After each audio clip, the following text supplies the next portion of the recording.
Vamos a iniciar con una oración. Si quieren, por favor, inclinen sus rostros.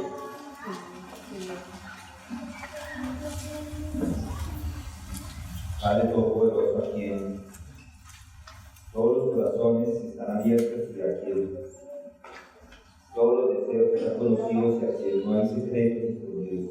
Hoy, Señor, te pedimos venimos a pedirte a que nos limpies de los pensamientos incorrectos de nuestro corazón y que uses el Espíritu Santo, que uses la predicación que hoy se va a dar para que podamos amarte de una manera especial y que podamos magnificar la obra que has hecho en la cruz.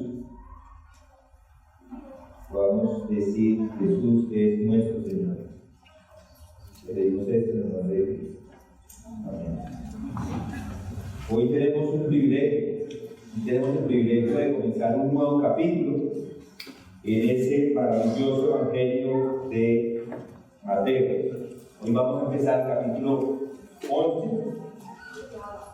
Mientras se encuentra en sus Biblias el capítulo 11, les quería contar de un joven que tenía mi suegro, don Francisco. Como ustedes saben, él falleció como algunos saben, no todos lo sabían, pero él falleció, ya van a ser 2 meses. Y a él le gustaba el ajedrez. Y ahora ha habido una disputa fuerte entre las personas que quieren el ajedrez que él tenía. Su ajedrez era muy especial para varios. Varios preguntan por el ajedrez. Algunos, como mi hijo, ya preguntó, él no vive con nosotros, pero él quiere el ajedrez del abuelito. Otros también han estado detrás de este ajedrez, sus hermanos. Otras personas que también aprendieron a jugar inclusive ajedrez con él. Y es muy especial porque él lo hizo con sus manos. Además, él era de estar diestro, de ser diestro con sus manos y de saber mover las fichas. Hizo un rey muy especial. Mi suegro, además de todo esto, era bueno para jugar. No había muchos que le podían ganar. De hecho, no había nadie que le ganara. Era que de los que ponía en jaque, después de hacer unas pocas jugadas, en un 2x3 a cualquier persona. Y hacía jaque mate en 1 minuto. Y de alguna forma, lo que vamos a estudiar hoy es algo similar a la historia que encontramos aquí en Mateo 11 y 12. Muchos creían que a Jesús lo tenían en jaque mate. En ese momento de su ministerio había un incremento en la hostilidad judía y al parecer las personas no entendían bien las enseñanzas que él estaba dando y dudaban de él. Y los judíos pensaban que si no tenían a Jesucristo en jaque, si no tenían al rey en jaque o en jaque mate, no, lo tenían al menos en jaque, no en jaque mate. Pero eso no fue así. El Evangelio de Mateo en su totalidad es una respuesta a este pensamiento. El reino de Dios continúa su progreso y a pesar de que algunas veces era confrontado, a pesar de que algunas veces Jesucristo era ignorado, el Evangelio de Mateo afirma a todos, a pesar de esas negativas, a pesar de que la gente estaba pensando que ya lo tenían en mate, a pesar de su ignorancia, a pesar de los hechos evidentes, a pesar de su rebeldía y a pesar de que lo tenían a una jugada de ajedrez, Jesús nunca dejó de ser el rey, seguía siendo el rey y va a ser el rey siempre. El rey vivo. Y ese es el enfoque de Mateo, la demostración de que Jesucristo es el rey y que no hay nadie por encima de él. Mateo, el evangelista bajo la inspiración del Espíritu Santo, por 10 capítulos nos ha demostrado que este Jesucristo es el rey. Lo ha presentado como Hijo de Dios, lo ha presentado como el Dios encarnado, como el Rey, como el ungido, como el Mesías, como el Cristo, como el Salvador de Israel, como el Salvador del mundo. Una y otra vez ha reiterado que Jesucristo es el Mesías y que el Señor vive y que es el Hijo de Dios. Eso lo encontramos allí.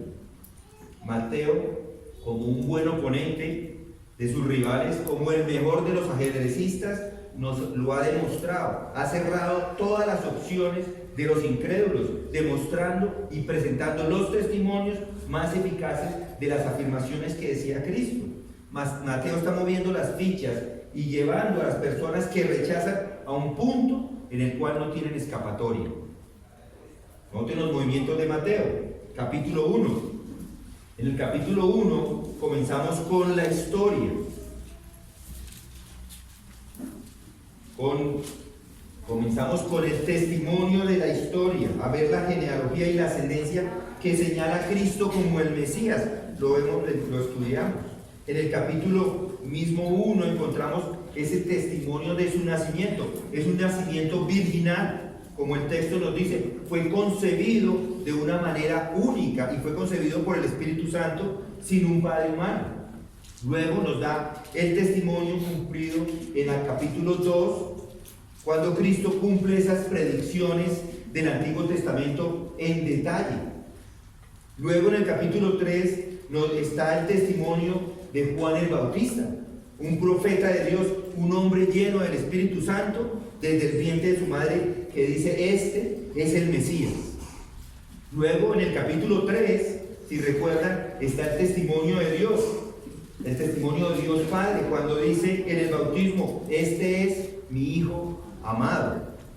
Luego en el capítulo 4 encontramos el testimonio de Jesucristo mismo, cuando derrota al archienemigo de Dios, a Satanás. Luego en el capítulo 5, 6 y 7, si lo recuerdan, es el testimonio de sus palabras, todo lo que él dijo. Encontramos ese gran sermón, el Sermón del Monte. Vemos las palabras que él decía, con qué autoridad daba esas palabras, tanto que inclusive, dice, cuando Jesús termina estas palabras, las multitudes se admiraban de su enseñanza. Esto es, fariseos, judíos, escribas, todos los que estaban ahí. Lo vemos allí. En los capítulos 8 y 9, vemos el testimonio de sus obras. Sanaba, expulsaba demonios, levantaba a los muertos, perdonaba el pecado y daba testimonio de su deidad. Y finalmente, en el capítulo 10, encontramos el testimonio de los mismos discípulos. Esto estudiamos en las últimas semanas, acerca de estos hombres que estaban tan convencidos de que Jesucristo era el Cristo, que estaban dispuestos a pagar el precio más alto por su lealtad, que al final era que los iban a llevar a la muerte misma. ¿Y notan cómo mueve Mateo las fichas? Como un profesional, no deja ni un espacio. Toda esa evidencia, toda esa tremenda evidencia nos muestra, y los lectores en este momento se encuentran en esa posición de aceptar a Cristo. No hay otra, tenemos que aceptar a Cristo porque las evidencias nos lo han mostrado. Con esos 10 capítulos todo el mundo debería decir en ese momento: Jesucristo es Dios, amén y amén. Es vivo, está vivo. Cristo es el Dios encarnado. Hasta ahí podíamos cerrar y ya está, porque Él nos lo ha demostrado en estos 10 capítulos. Pero ahora nos encontramos en los capítulos 11 y 12. En este momento Él cambia el ritmo, cambia el sentido y tiene un nuevo propósito en mente. Después de que este testimonio debería convencerlos a todos, todo el mundo debería decir sí, amén. No todos estaban convencidos, no todos creían. Entonces en estos capítulos 11 y 12 vamos a ver una serie de reacciones a lo que Cristo era, a lo que Cristo decía y hacía. Del 11 al 12 vamos a ver varias categorías de reacciones. Y lo que encontramos acá son esas reacciones a su mensaje. Y es unas reacciones de creyentes a su mensaje y de judíos a su mensaje. Y las vamos a ver. Cuando analicemos estas reacciones, nos vamos a dar cuenta que son las mismas reacciones que hoy nosotros nos encontramos cuando les presentamos el Evangelio a las personas. Son respuestas o reacciones que tanto el mundo como usted ha tenido o tiene acerca del mensaje de Jesucristo. En estos primeros 15 versículos de Mateo 11, del capítulo 11, encontramos la primera de ellas, la reacción con duda. Del versículo 16 al 19 del capítulo 11 encontramos una reacción crítica. Del versículo 24 o de 20 al 24 encontramos una reacción indiferente. Luego en el capítulo 12 encontramos una reacción de rechazo. Del 22 al 23 con asombro. Del 24 al 37 una reacción blasfémica. Y del 38 al 45 una reacción de fascinación. Todas estas son respuestas negativas: duda, crítica, indiferencia, asombro, rechazo, blasfemia y fascinación. Y cada uno de ellos, en cierto sentido, es una especie de respuesta única, propia de alguien que tiene estos sentimientos. Y algunas de ellas se solapan unas con otras, y lo vamos a ver en detalle. Pero hay unas reacciones positivas. Estas son todas reacciones negativas. Vamos a ver unas reacciones positivas en el capítulo 11 y en el capítulo 12 al mismo tiempo. Ambas tienen reacciones positivas también, y vamos a parar en ellas en su momento. Vamos a ver esa gama de posibles reacciones a lo que Cristo hizo. Y a estudiarlas nos va a dar a cada uno de ustedes y a mí un entendimiento más claro de por qué la gente reacciona al mensaje o de qué forma reacciona. Y va a entender un poco mejor cuando usted presente el mensaje. Entonces, la primera reacción que vamos a estudiar es la reacción de duda.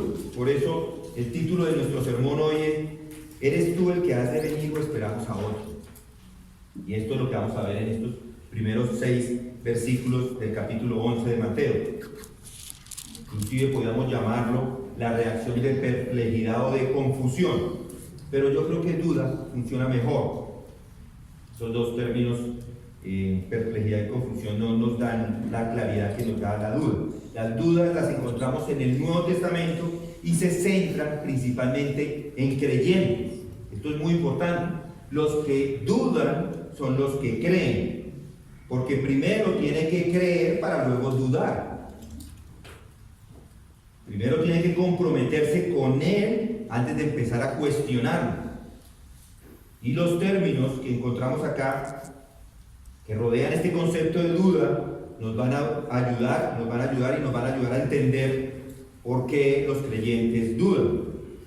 Y en cierto sentido nos va a animar, porque vamos a ver a un creyente que está dudando.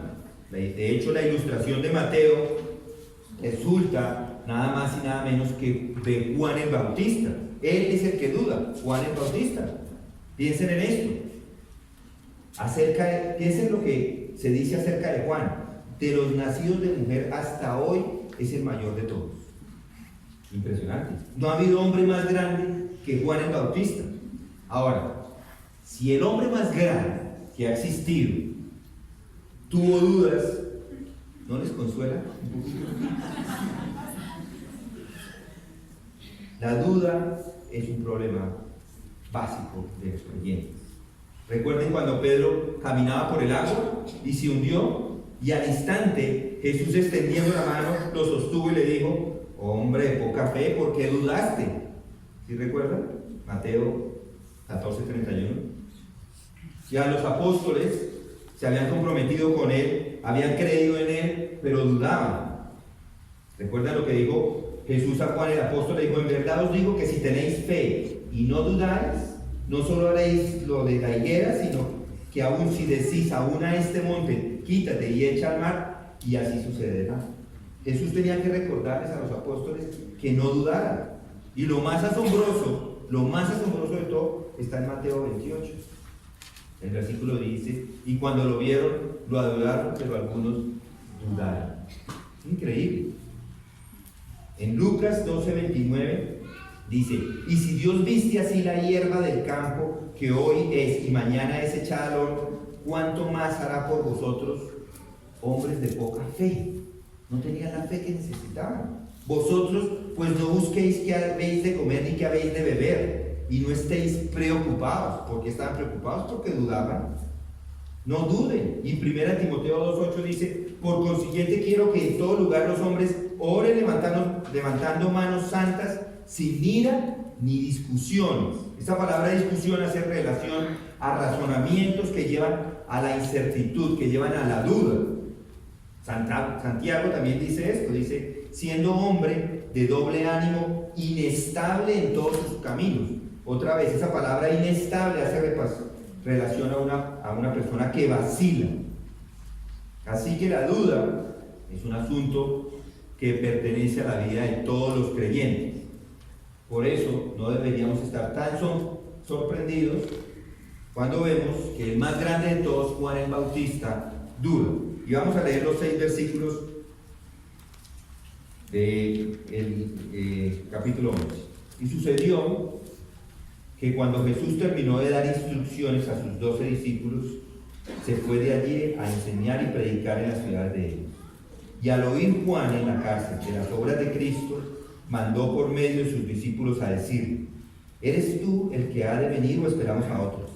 Y respondiendo Jesús le dijo, id y contad a Juan lo que oís y veis. Los ciegos reciben la vista y los cojos andan. Los leprosos quedan limpios, los sordos oyen, los muertos son resucitados y a los pobres se les anuncia el Evangelio. Bienaventurado es el que no se escandaliza de mí. Veamos lo que está pasando aquí en el texto. Versículo 1. Y sucedió que cuando Jesús terminó de dar las instrucciones a sus 12 discípulos, se fue de allí a enseñar y predicar en las ciudades de ellos. Esto pasa después del capítulo 10. Si recuerdan, el capítulo 10 los entrena a los discípulos, les enseña y los envía al mundo a predicar. Ellos, los discípulos, se van a su primera misión evangelística y después, más adelante, regresarían a Jesús. Después de su muerte, inclusive, la muerte de Jesús, hay una misión más permanente para los discípulos, porque ellos, una vez que han recibido ese Espíritu Santo, salen y hacen el Evangelio, hacen el trabajo del ministerio. Pero aquí dice que ellos se van a hacer la misión y Él, Jesucristo, se queda a enseñar y a predicar en las ciudades de ellos. Es decir, no se queda ahí sentado mirando, mandando a todo el mundo a trabajar, sino Él sale a trabajar también. ¿Cuáles eran esas ciudades? Las ciudades de los discípulos. 11 de ellos eran de Galilea, a excepción de Judas, que era de otro lugar. Aquí vemos a Jesús mostrándonos inclusive una forma de liderazgo. No solo manda, vayan y prediquen y se queda en casa sin trabajar como lo hizo, ¿recuerdan David? David se quedó en la casa, mandó a todo el mundo a la guerra y se quedó disfrutando del panorama desde afuera de su balcón. Y eso le trajo la pérdida, ¿recuerdan? No, Jesús no. Jesús se puso a trabajar dando ejemplo de cómo se debe liderar. Su tarea era la enseñanza y la predicación y probablemente también hizo milagros de sanación, también expulsó demonios, levantó a los muertos y perdonó el pecado y hacía muchas otras cosas. Y esto mientras los otros estaban en su primer viaje misionero. Y en algún momento, dice el versículo 2, que llegaron 2 discípulos de Juan el Bautista. Juan no podía ir personalmente porque estaba preso en este momento. De hecho, estaba preso así más de un año y le manda a preguntar. Y al oír, dice el versículo 2, Juan en la cárcel de las obras de Cristo mandó por medio de sus discípulos a decirle, ¿eres tú el que ha de venir o esperamos a otro?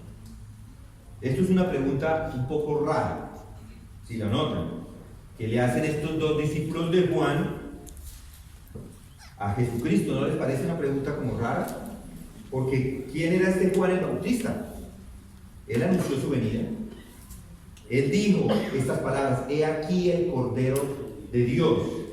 Él dijo, Él debe aumentar y yo debo disminuir. Juan había conocido a Cristo. Él había señalado a Cristo, había apuntalado a Cristo cuando estaba con sus discípulos. Digo, no, a Él es al que hay que seguir. Él había bautizado a Jesucristo. pero había ciertas cosas que le hicieron dudar. ¿Es usted el Mesías o buscamos a alguien más? Esta pregunta refleja un poco de perplejidad, un poco de duda. A pesar de que estaba afirmando su creencia, a pesar de que había conocido acerca de Cristo, él quería estar seguro de que aquel que había él anunciado era en realidad el Mesías. Juan tenía muchos seguidores en ese entonces. De hecho, antes se dice acerca de Juan que toda la ciudad y que todo el país iban con Juan el Bautista.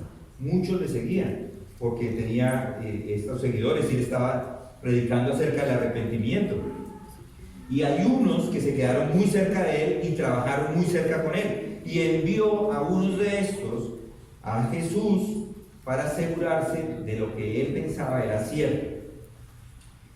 ¿Había algunas razones para dudar? ¿Eres tú el que ha de venir? Eso suena como una pregunta un poco vaga.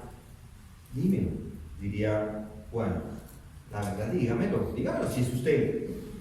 ¿Eres tú el que ha de venir? ¿De quién está él hablando? El Mesías. ¿Eres tú el que ha de venir? ¿Eres tú el que había de venir? Dice la Reina Valera, o el que ha de venir. En el original se puede traducir, porque es un participio y no es muy fácil su traducción. En una traducción lo ponen ha de venir, en el otro había de venir, pero en el original está en presente. El que viene. ¿Eres tú el que viene? En Hebreos 10:37 encontramos esa misma relación a él, ese mismo título para el Mesías, porque dentro de muy poco tiempo el que ha de venir vendrá y no tardará. Era un título que se le daba al Mesías, como la semilla de David, o el rey de reyes, o el príncipe de paz. Otro título es el que ha de venir. Bueno, este es uno de los títulos más comunes que tenemos del Mesías. ¿Recuerdas lo que Juan dijo? De hecho, te bautizo con agua para arrepentimiento, pero el que viene después de mí es más poderoso que yo. El que viene. Estas son las palabras que usó Mateo el evangelista para referirse al Mesías. Y Juan está preguntando algo muy simple. Está diciendo, ¿eres el Mesías? Dime si eres el Mesías. Esa es la primera pregunta. Y la segunda es, ¿o buscamos a otro? Seguimos buscando a alguien más. Y esta frase indica un elemento de expectativa mesiánica, pero estaba todavía en duda. ¿Eres tú él o estamos buscando a alguien más? Entonces, Juan tenía dudas, y está bien en cierto sentido, y veremos las razones en unos momentos de esas dudas, pero noten algo interesante en esto, que es ejemplar. ¿Qué hace Juan con sus dudas? ¿A quién le pregunta? ¿A dónde va él? ¿A quién fue? ¿Quién le podía resolver esas dudas? Y la respuesta es Cristo. Él envía a los discípulos a Cristo para que le resuelvan esa pregunta. Yo no creo que él no creía. Él quería una confirmación. Eso es como si estuviera diciendo, creo que eres el Mesías. ¿Me equivoco al creer en eso? Quería asegurarse que era el Mesías. ¿Y por qué la pregunta? Bueno, de pronto su fe había encontrado una dificultad. Juan creyó, predicó, esperaba el Mesías, esperaba que el Mesías cumpliera sus promesas, lo había bautizado, lo había señalado, había pronunciado quién era el Mesías, y sin embargo en ese momento estaba confundido. Y no debemos sorprendernos, mis hermanos, porque Juan el Bautista no lo sabía todo. Había cosas que no conocía, y a veces tenía dificultades en interpretarlas lo que sí sabía. ¿Qué quiero decir con esto? A veces los profetas reciben revelaciones, estudian sus propios escritos para averiguar lo que están diciendo, pero no lo saben todo. Recuerdan a Isaías. Isaías escribe su libro 700 años antes de la venida de Jesucristo. 700 años antes. Y habla con lujo de detalles de quién es el Mesías, de lo que va a vivir en los últimos días. 700 años antes. Pero él no sabía quién era la persona exacta. No sabía la hora exacta, por eso entraba la duda. Y ese era el problema de Juan. Él sabía del Mesías, pero no estaba seguro de cuál era la persona correcta, ni cuál era el momento adecuado, y por eso envía a estos dos discípulos. Jesús le responde en el versículo 4 y dijo, y respondiendo Jesús le dijo, id y contar a Juan lo que veis, lo que oísteis y veis.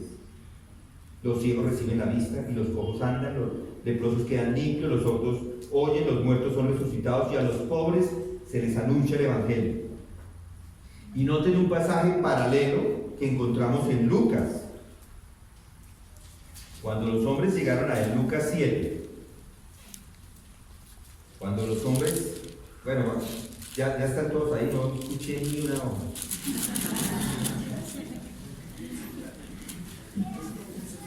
Sí, en el celular, debe ser por eso. Cuando los hombres llegaron a él, dijeron, Juan el Bautista nos ha enviado a ti, Lucas 7:20, diciendo, ¿eres tú el que ha de venir o esperamos a otro? Pero noten lo más impactante son estas palabras, las del 21. En esa misma hora, en ese mismo instante, curó de muchas enfermedades y aflicciones y malos espíritus, y a muchos ciegos les dio la vista. En ese mismo momento, ¿se dan cuenta? Hizo una cantidad de milagros personales para Juan. En ese momento curó uno y les dijo, ¿sí lo vieron? Ahora vaya y cuente. Eso era el Mesías. Esas eran sus credenciales que lo confirmaban como el Mesías. Y luego dice en el versículo 6, regresando a Mateo 11, dice, bienaventurado es el que no se escandaliza de mí. Bienaventurado. Dio una bienaventuranza para cerrar. ¿Qué quiero decir? ¿Qué quiere decir con eso? Bueno, es una leve reprimenda, una advertencia suave. Dice, si quieres ser bendecido, entonces no tropiece conmigo. No dude, es lo que les está diciendo. Esa palabra escandalizo en el griego es la misma que sacamos nosotros, escandaliza, y significa hacer caer en la ruina o hacer pecar. Es decir, que alguien que hace que otro caiga en la ruina o que le haga pecar. Entonces, bienaventurado, lo que está diciendo acá es bienaventurado el hombre que no se deja llevar a caer o a pecar. En la pesca, no soy un experto en pesca, pero he salido un par de veces, y lo que se hace es que a la cuerdita se le pone un anzuelo, se tira al agua donde estén los peces, y el que muerda es atrapado y termina frito en el sartén. Una vez fuimos con uno de mis hermanos y fuimos de pesca y lo mordió una piraña. Lo mordió y no lo soltó. Tienen unos dientes filosísimos, pero igual terminó en el sartén. Entonces, con esto, si quiere ser bendecido, no permita que nada, ni nadie lo lleve a ese anzuelo y lo haga tropezar. No lo permita. No dude, se lo advierto. Porque si duda, no será bendecido, es lo que está diciendo aquí el evangelista. Es una bienaventuranza. Bendito es el hombre que no duda y bendito es el hombre que confía. Es una reprimenda tierna. Pero otra vez, ¿por qué dudó Juan? ¿Y por qué estaba perplejo? Al mirar el texto, estudié algunos comentaristas, James Montgomery Boyce hace algo muy especial y MacArthur también hizo algo especial y da 4 razones. Me parece que son 2 razones muy bien extraídas del texto. Porque da estas razones que son las mismas razones que tenemos nosotros hoy en día. La razón número 1 es por las circunstancias difíciles. Cuando una persona está viviendo circunstancias difíciles, tienden a dudar. Piensen en lo que está viviendo Juan el Bautista en este momento. Su ministerio ha terminado en desastre. Era un hombre trabajador, dinámico, era un hombre que confrontaba el pecado sin temores, audaz, valiente, que predicaba exactamente lo que se había de predicar, que no tenía miedo con decirle a nadie su pecado, audaz, agresivo, pero cuando vio el pecado lo reprendió y lo reprendió siempre a todos los que vio. Bueno, por esa reprensión fue que resultó en la cárcel. Juan le dijo a Herodes Antipas que era un pecador podrido, vil, que era un adúltero, y le dijo todo esto de frente. Herodes había tomado la esposa de su hermano Juan, y por eso Juan lo confronta, y eso, por ese simple hecho, lo llevan a prisión. Ya lleva más de un año allí. Pero Juan era un hombre libre. Juan era un hombre que le gustaba los outdoors, el desierto. Toda su vida le había encantado los espacios abiertos. De hecho, a mí me gustan los espacios, no me estoy comparando con Juan ni mucho menos, pero me gustan los espacios abiertos, los disfruto y de una manera entiendo lo que estaba pasando con Juan. Ayer fuimos por toda la sabana de Bogotá y dimos una gran vuelta, y burros, de todo, veo uno de todo y lo disfruto el hecho de estar en esa bicicleta andando por la sabana. Y entonces entiendo un poco a Juan el Bautista, porque en este momento está metido en una cárcel, 4 paredes, en un sitio oscuro, oloroso, sucio, en una mazmorra subterránea, maloliente. Pero un hombre como Juan, que no había querido estar en su casa, para él esto debió haber sido una agonía.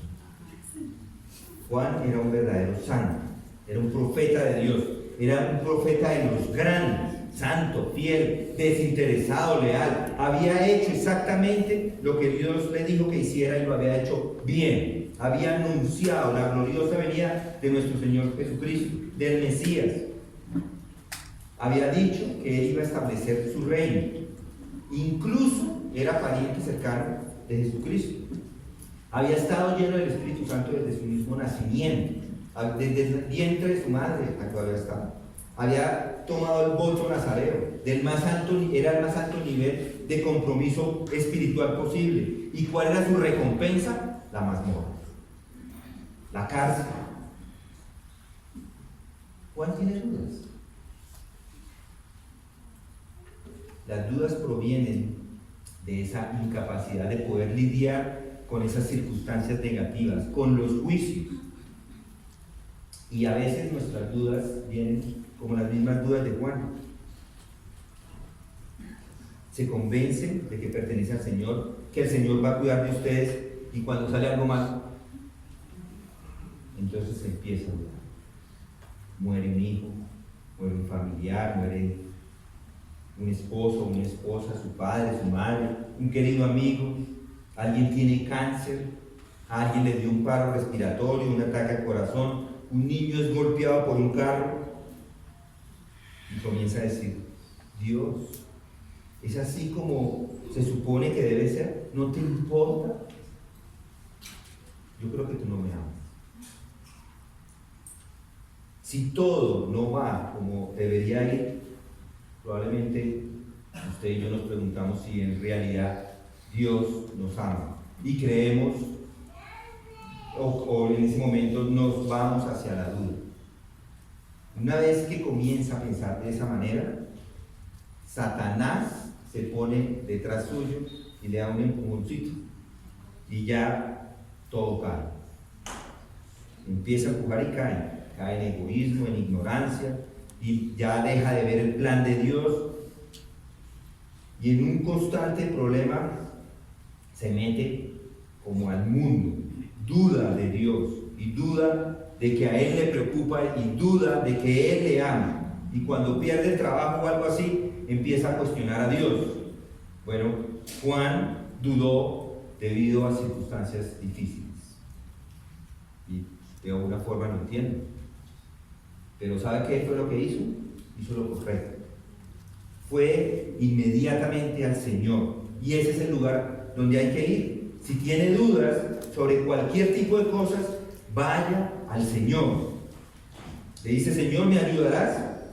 El Señor se alegró en responder, e incluso dijo: la bendición puede venir si confías en mí, incluso en medio de las circunstancias complicadas. Le dijo, los ciegos reciben la vista, los cojos andan, los leprosos quedan limpios, los sordos oyen, los muertos son resucitados y los pobres se les anuncia el Evangelio. ¿Y quiénes son esos?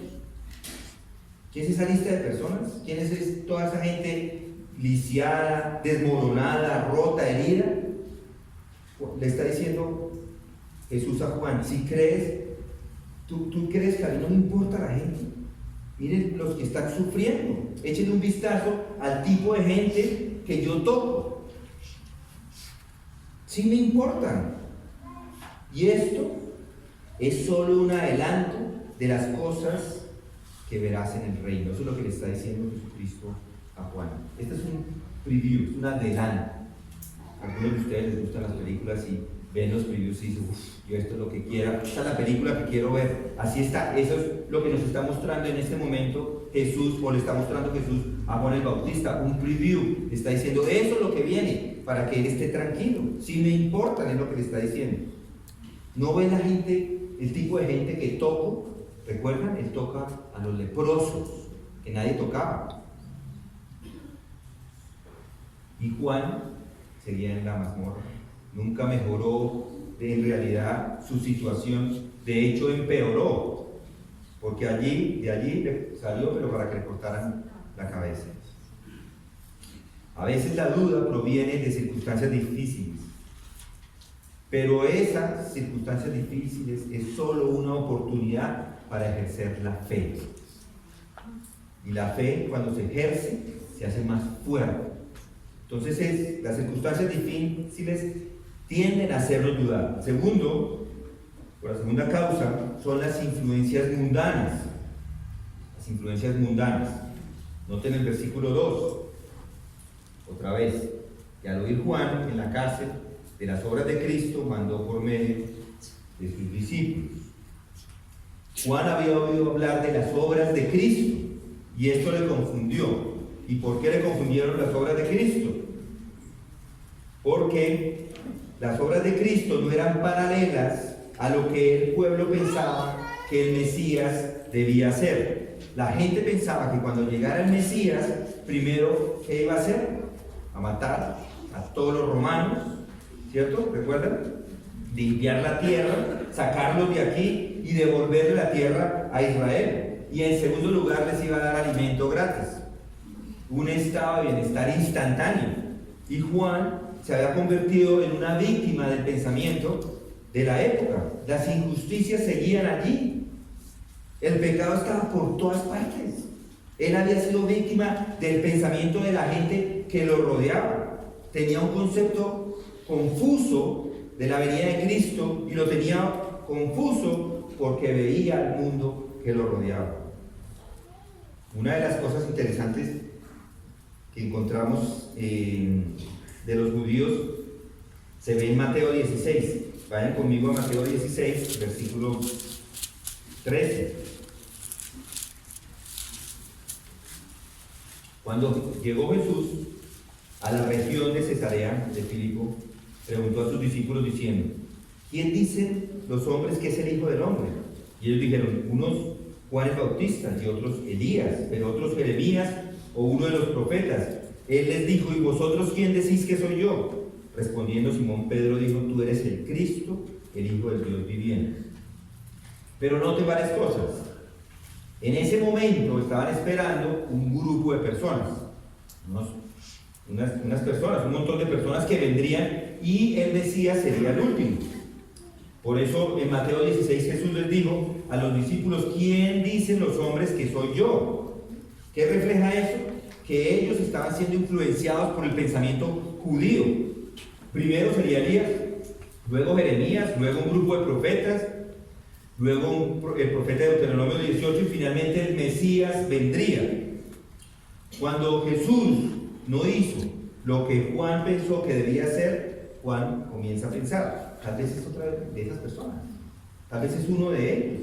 Dice, ¿eres tú el que buscamos o esperamos a alguien más?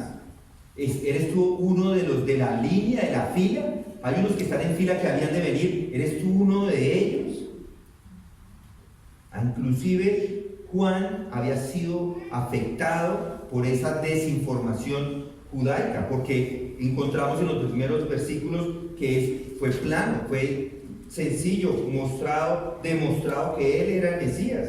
Pero los judíos esperaban que el Mesías fuera algo cierto y no estaba resultando de esa manera, y había una confusión para Juan. Jesús incluso le dice a Juan en Mateo: voy a ir y a morir. ¿Y qué dice Pedro? ¿Recuerda? Señor, que no sea así, no vas a morir, no es el plan de Dios. Y Jesús dijo: ponte detrás de mis hermanos. Ni siquiera conoces el plan. Está diciendo. ¿Sí notan? No entendían, porque estaban dejándose influenciar por lo que el mundo les estaba ofreciendo. En este caso, el mundo judío. Ellos estaban dejándose influenciar por lo que los judíos decían de que era el Mesías. ¿Y recuerdan cuando el Señor fue hecho prisionero? Pedro estaba tan desilusionado que salió inmediatamente, y 3 veces, ¿qué fue lo que hizo? Lo negó. Quiero decir, no tenía ningún sentido para él, en lo absoluto. Y no tenía ningún sentido para Tomás. ¿Recuerdan a Tomás, que también dudó? ¿Es este el Mesías? ¿Puede venir de Nazaret, salir algo? De hecho, en Juan 10:24 los judíos le dijeron: ¿cuánto tiempo nos mantendrás en suspenso? Díganos quién es usted. ¿Sí recuerdan lo que les dijo? Yo soy.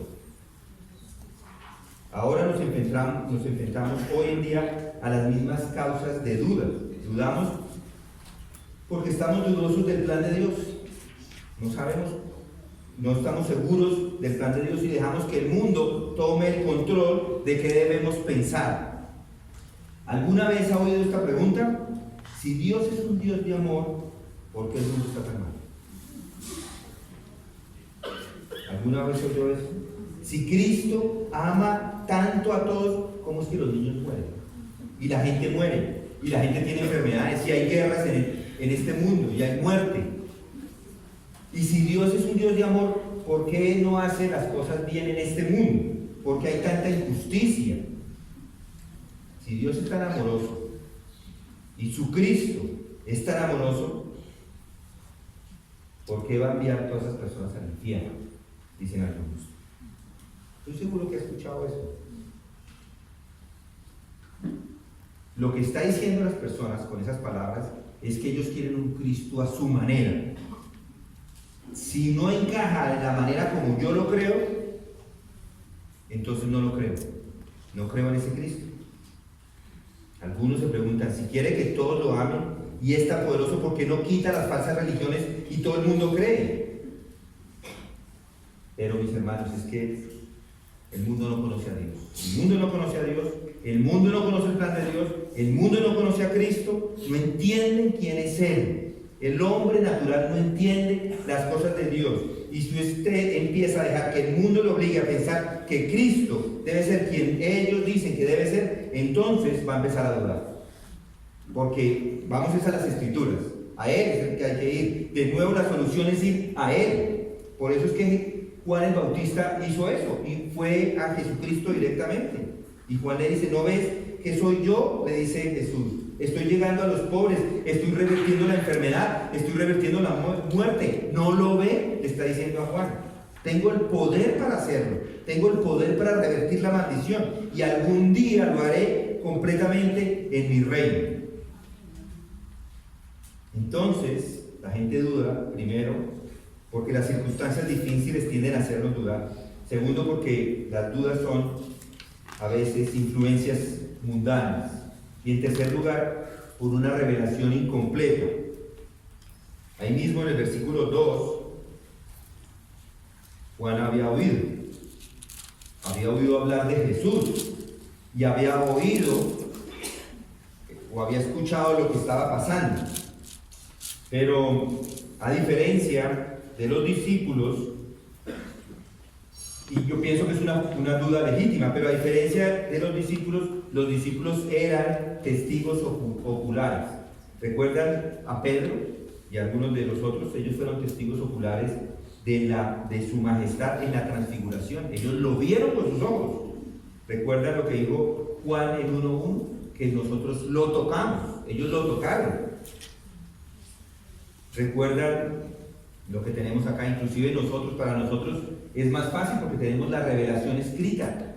Para nosotros dudar es menos, pero para Juan el Bautista, él no tenía toda la revelación. Él no tuvo una revelación completa en ese momento. Le faltaba mucho. Había que ayudarle. Entonces le dice, necesito algo de información de primera mano. Y el Señor dijo, bien, necesitas información de primera mano, te daré algo.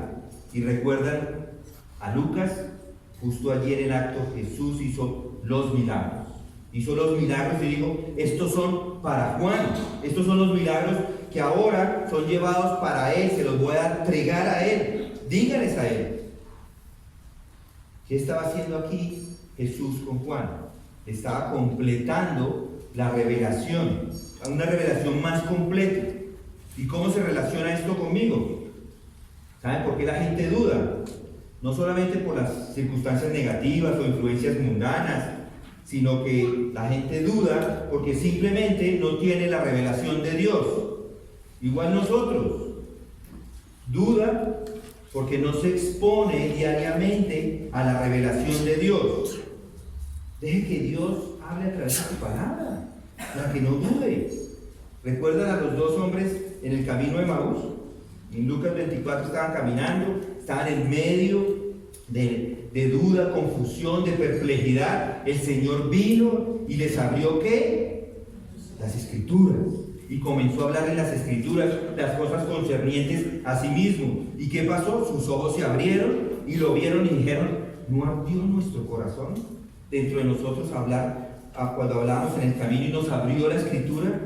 Lo que disipó la duda fue la revelación de sí mismo en la Escritura. Usted y yo, mis hermanos, usted y yo necesitamos una manifestación de primera mano del Cristo para disipar la duda. Y viene de aquí, de las Sagradas Escrituras. Por eso, los de Berea eran más nobles. ¿Por qué? Porque escudriñaban las Escrituras a diario para saber si esas cosas eran así. Les dio, las pruebas estaban allí. Y en cuarto lugar, para terminar, la gente duda porque las expectativas no son cumplidas. Dudan porque las expectativas no se cumplen. Juan dice en el versículo 3, dice, ¿eres tú el que ha de venir o esperamos a otro? Buscamos otro. ¿Por qué dice esto Juan? Solo porque no ha cumplido sus expectativas. Bueno, Juan predicó sobre Cristo. ¿Recuerdan Mateo? Vamos a Mateo 3, un momentito. Mateo 3. Allí encontramos a Mateo 3, versículo 11. Miren lo que dice. Yo a la verdad os bautizo con agua para arrepentimiento, pero el que viene detrás de mí es más poderoso que yo, a quien no soy digno de quitarle las sandalias. Él os bautizará con el Espíritu Santo y con fuego. El viento está en su mano y limpiará completamente su era, y recogerá su trigo en el granero, pero quemará la paja en fuego inextinguible. Ahí viene uno más poderoso que yo, está diciendo Juan, que viene con fuego insaciable, que tiene un ventilador gigantesco en su mano que va a separar la paja del trigo. ¿Qué es lo que eso significa? Juicio. El Mesías viene con ese juicio sagrado. Ese era su mensaje. Eso era lo que Juan estaba diciendo. Arrepiéntanse, arrepiéntanse porque el juicio se viene. Será mejor que se ponga cuentas con el Mesías, porque el Mesías viene. Si no está bien, arrepiéntase de sus pecados. Él estaba predicando que Jesús venía, o que el Mesías venía a juzgarlos.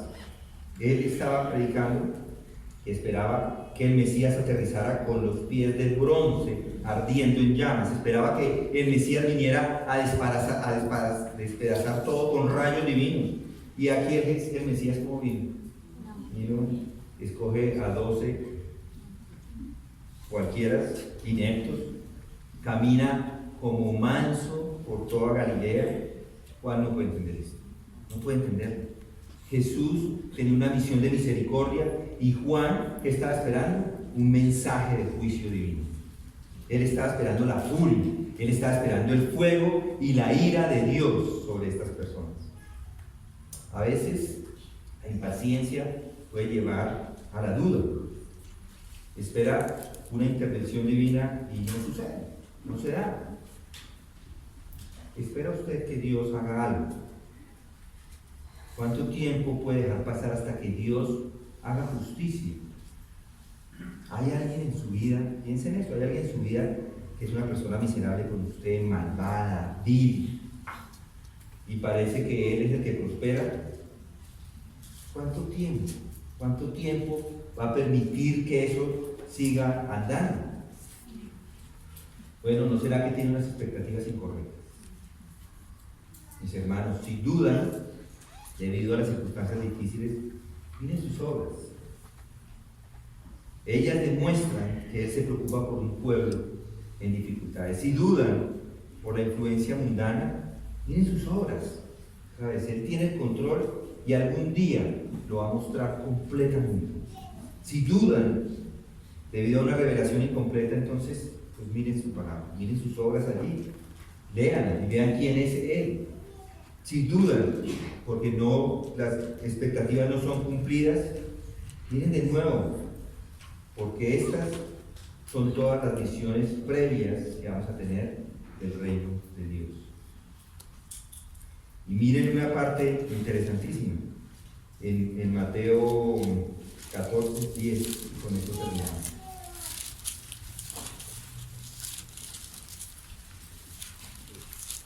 Mateo 14, 10.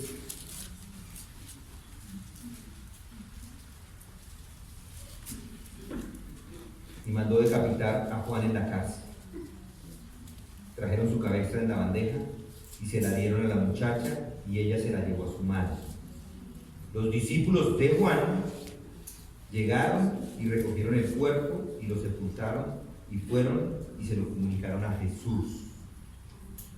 Si eso es lo que sucede, Él muere, ¿qué están haciendo los discípulos en este momento de Juan en llevarle el cuerpo a Jesús? En llevarle el cuerpo para que lo puedan sepultado y le comuniquen esto a Jesús, porque creyeron.